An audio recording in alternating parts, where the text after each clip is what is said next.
History is full of wars, invasions, and empires rising and falling, but some of the most devastating collapses did not come from foreign enemies or overwhelming armies. They came from inside palace walls, whispered in corridors, sealed with secret letters, and carried out by hands that once swore loyalty. These are the moments when crowns were shattered not by swords, but by betrayal. When kings trusted the wrong people, when brothers turned on brothers, when queens chose ambition over blood. These are the royal betrayals that did not just end lives, but destroyed entire kingdoms.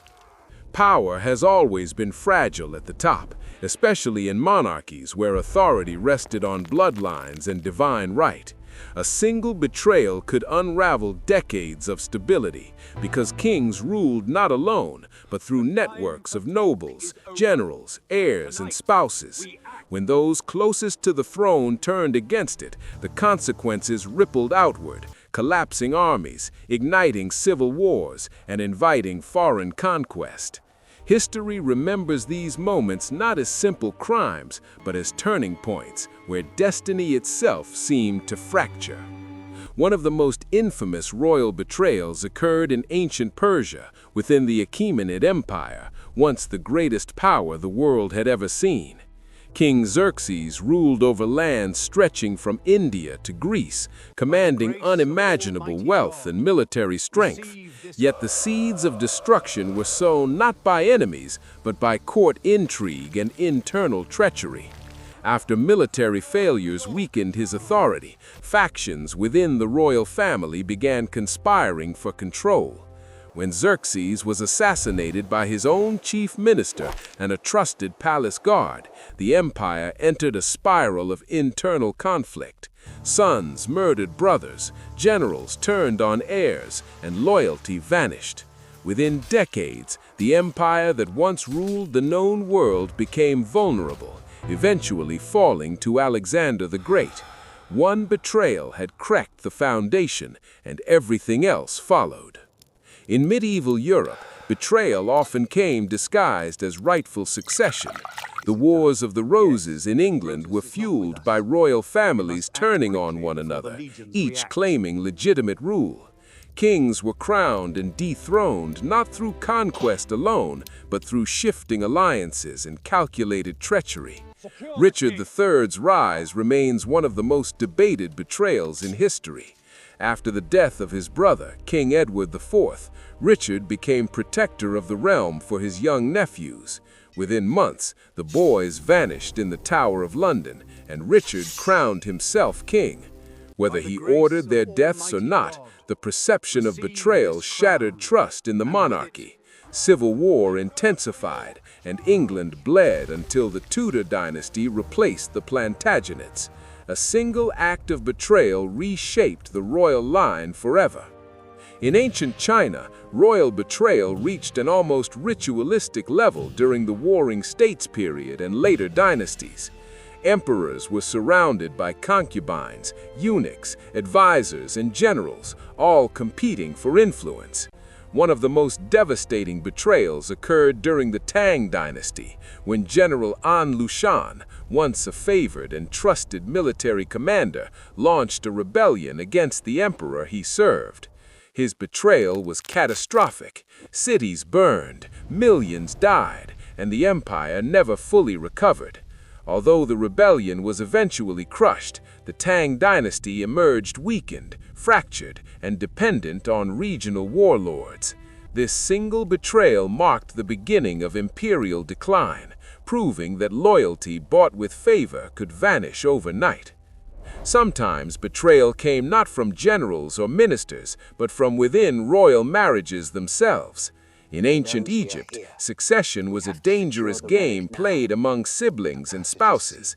Pharaohs married within their own families to preserve bloodlines, but this practice also intensified rivalry. One of the most dramatic betrayals occurred during the late 18th dynasty. After the death of a powerful pharaoh, competing royal women and priests manipulated succession behind the scenes. Alliances shifted, religious reforms were reversed, and legitimacy was questioned. Egypt's internal divisions weakened its grip on foreign territories, allowing rival powers to encroach. The betrayal was subtle, but its consequences were lasting. In the Byzantine Empire, betrayal was practically a method of governance. Emperors rarely died peacefully in bed.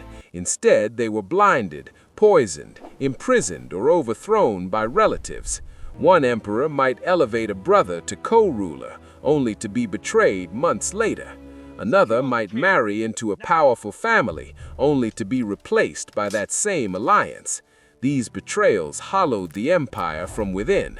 While Byzantium survived for centuries through resilience and strategy, each internal betrayal weakened its ability to resist external threats. By the time Constantinople fell in 1453, the empire had been bleeding internally for generations.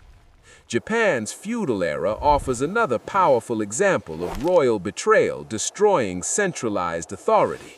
The Ashikaga shogunate collapsed, not because of foreign invasion, but because regional lords betrayed the shogun and each other. Loyalty shifted constantly as daimyo sought personal power. The emperor remained a symbolic figure, but real authority fractured. The result was the Sengoku period, an age of endless war. Entire provinces were devastated because betrayal became an accepted political tool. Unity was replaced by chaos, and Japan descended into a century of bloodshed before stability returned. In Indian subcontinent, royal betrayal played a decisive role in the fall of mighty kingdoms. The Mughal Empire, once dominant, was slowly eroded by betrayals among princes. Mughal succession was brutal by design, with sons expected to fight for the throne. Brothers murdered brothers, sons imprisoned fathers, and loyalty was conditional.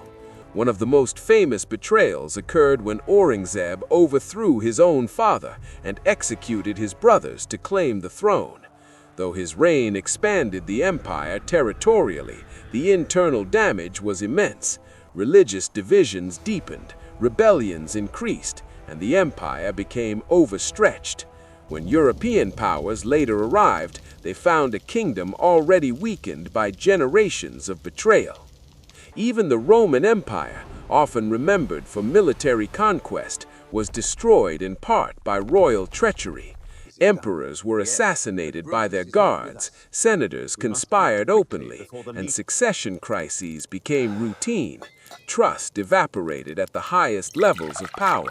Civil wars drained resources, loyalty was bought with coin rather than honor, and armies became kingmakers. Each betrayal accelerated Rome's decline until the empire fractured into East and West. Rome did not fall in a single moment. It was betrayed repeatedly until nothing remained to defend. What makes royal betrayal so destructive is not just the act itself, but the message it sends. When a king betrays his own blood, loyalty loses meaning. When a general betrays his emperor, discipline collapses. When a queen betrays her husband, legitimacy dissolves. Armies hesitate, nobles plot, enemies sense weakness. Betrayal spreads like a contagion, infecting every layer of the kingdom. These betrayals were often justified in the language of survival or destiny. Betrayers claimed they acted for the greater good, for stability, or for divine will. But history shows a consistent pattern. Betrayal at the top rarely creates lasting strength. It creates fear, mistrust, and endless retaliation. Kingdoms built on betrayal may rise quickly, but they rot from within. Yet, despite knowing the risks, rulers across history continued to betray one another. Why? Because power tempts people to believe they are the exception, that their betrayal will be the final one, that once they seize control, stability will follow. It almost never does. Instead, betrayal becomes precedent, teaching the next generation that loyalty is optional and ambition is supreme. In the end, these stories are not just about kings and queens. They are warnings etched into history. They remind us that no fortress is strong enough to protect a ruler from treachery within. No crown is heavy enough to enforce loyalty. Kingdoms fall not only when enemies attack, but when trust collapses at the center of power. Empires can survive defeat, famine, and invasion. What they cannot survive is betrayal at the heart of their rule.